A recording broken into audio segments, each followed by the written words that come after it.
और बड़ी इंपॉर्टेंट खबर आई जो आपके साथ शेयर करना इंतहाई जरूरी है। अचानक एक ऐसी डेवलपमेंट होती है जो मुझे हैरान कर देती हूँ कि ये बयान तो मैं पहले से ही सुन चुका था।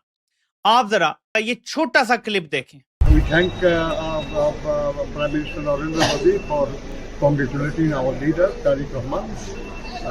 It's great that a democratic country is supposed to recognize the verdict of the people, and Mr. Narendra Modi has done this. We thank you. एक बयान देते हुए नजरुल इस्लाम खान ने कहा कि हम पीएम मोदी को धन्यवाद करते हैं कि उन्होंने तारिक रहमान को बधाई दी। हमें अच्छा लगा कि लोकतांत्रिक देश ने हमारे देश के लोगों के वर्डिक्ट का सम्मान किया है।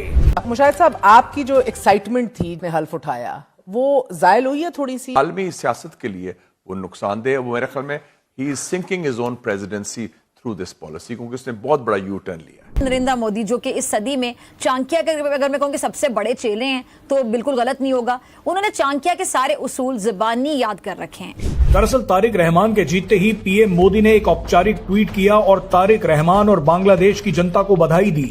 भारत जानता है कि बीएनपी के बांग्लादेश में आने के बाद भारत के लिए ही स्ट्रेटेजिक चुनौतियां पैदा हो सकती हैं।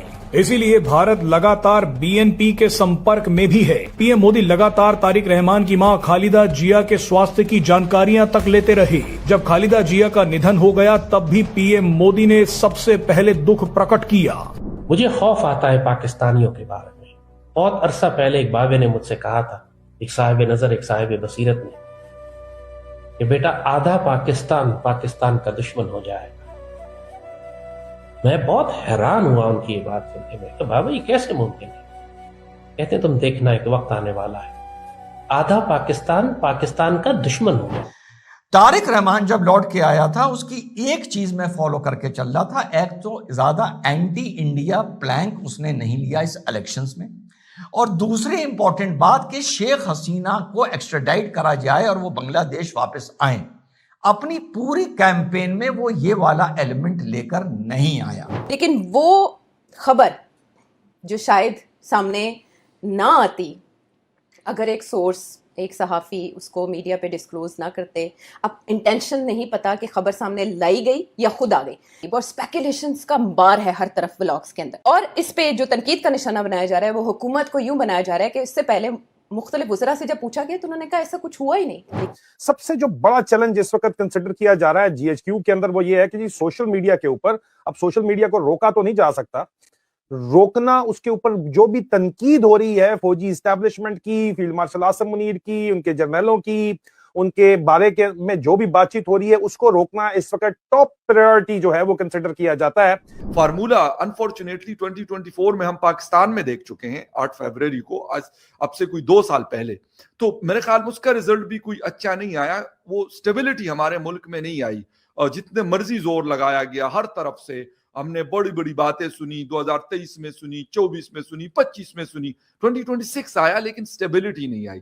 Same like that in Bangladesh बड़ा जरूरी होता है कि आप एक फ्री एंड फेयर इलेक्शन करवाएं, फिर अवाम की मर्जी है वो किसको पसंद करते हैं, किसको वोट देना चाहते हैं या किसको नहीं देना चाहते, उन पे छोड़ना चाहिए। फिर आते हैं इसकी इंपॉर्टेंस के ऊपर कि पाकिस्तान या इंडिया के लिए इसकी क्या अहमियत है। नो डाउट दोनों पाकिस्तान के लिए अहमियत सबसे पहले तो यह है कि Bangladesh was a part of Pakistan as East Bengal in 1971, और फिर जो इंडिया के लिए है तो वो ये है कि भाई 1971 में उनका एक बड़ा रोल था। उन्होंने इसको, बल्कि वो खुद कहते हैं, ये नहीं कि हम ये पाकिस्तानी कहते हैं या कुछ और बात है, वो खुद कहते हैं कि भाई हमने ये करवाया, आपके दो कौमी नजरिए को हमने जमीन बोझ कर दिया। जो भी उनका एक पॉइंट ऑफ व्यू हो सकता है उस पर नहीं जाते, लेकिन उनके लिए अहमियत घुमाते हैं इन सबको। और ये लोग जो सोचते हैं बांग्लादेश के स्टूडेंट्स कि भाई बहुत बड़ी क्रांति ला रहे हैं देश में, कोई क्रांति व्रांति नहीं, आप लोगों का इस्तेमाल हो गया। ये बात मैंने बहुत पहले बोली थी, इनका इस्तेमाल हो गया और जो पुराने घाघ थे, पुराने पॉलिटिशियंस थे, उनका इस्तेमाल हुआ। ये देखिए साहब, Bangladesh Jamaat Islami 77, Islami Andolan Bangladesh 1 seat, independent captured 7 seats. यहां पे देखिए साहब, ये हमने लिया है न्यूयॉर्क टाइम्स से। The student protesters that led the movement to topple Sheikh Hasina's government in 2024 later formed their own political party after yesterday's election. 6 members of the National Citizen Party, most of them in their 20s, are set to become the youngest lawmakers in Bangladesh's recent history. 6 जीते। 6 जीते। मैं आपको एक बात क्यों बोल रहा हूं, क्योंकि इनको यह चूरन खिलाया गया था कि बेटा अगली सरकार तो भी बनाओगे। इनमें से कई मंत्री बन गए, कई मुशीर बन गए, कई पता नहीं क्या क्या नहीं बन गए। ठीक है, कोई एडवाइजर बन गया, कोई मंत्री बन गया, कोई क्या बन गया, और फिर धीरे धीरे छोड़ने लगे। अब मैं आपको बताता हूं इनका फायदा कैसे उठाया गया दोस्तों। और इनका फायदा इस तरीके से उठाया गया कि इनके पास मास था। जाहिर सी बात है, लाखों की तादाद में स्टूडेंट सड़क पे आ गए। शेख हसीना की सरकार पलट दी। उस समय भी बीएनपी जो थी वो चुपचाप धीरे धीरे धीरे अपना काम कर रही थी। वो बीएनपी वो पार्टी है जो जीत गई, तारिक रहमान वाली, वो धीरे धीरे अपना काम कर रही थी। वो सामने नहीं आई। हां, उनके बयान आए, सब कुछ हुआ, लेकिन बीएनपी ने सड़क में जाके ये जलाओ, ये पत्थर, ये डफली, उन्होंने कुछ नहीं करा। इनके साथ थी जमाते इस्लामी। जमाते इस्लामी को यह लगा कि ये तो स्टूडेंट बेवकूफ हैं, ये तो बहुत जज्बाती हैं, चलो इनका फायदा उठाते हैं। जमाते इस्लामी पॉलिटिकल पावर में आना चाहती थी और जमाते इस्लामी को पूरा सपोर्ट था मोहम्मद यूनुस का। मोहम्मद यूनुस कौन? Chief adviser of Bangladesh. Mohammad Yunus ने पूरा का पूरा सपोर्ट झोंक दिया जमाते इस्लामी को, क्योंकि खुद वो मास लीडर है नहीं, 2 वोट उसको मिलते नहीं अगर चुनाव के लिए खड़ा होता तो उसने क्या बोला कि भाई मुझे ऐसी पार्टी चाहिए। अच्छा, दूसरी चीज है, आवामी लीग जो थी शेख हसीना की पार्टी, उसको कर दिया बाहर। ठीक है जी, वो तो चुनाव में थी नहीं। बांग्लादेश के पॉलिटिकल सीन में एक बहुत बड़ा भूचाल आया है। जैसे ही बांग्लादेश को नए पीएम मिले, वहां खुशी का माहौल तो था ही, लेकिन असली धमाल तो तब शुरू हुआ जब भारत के प्राइम मिनिस्टर नरेंद्र मोदी ने उन्हें कॉल करके कांग्रेचुलेट किया। दोस्तों, ये कोई एक फॉर्मल कॉल नहीं थी, बल्कि एक बहुत बड़ा स्ट्रेटेजिक मैसेज था।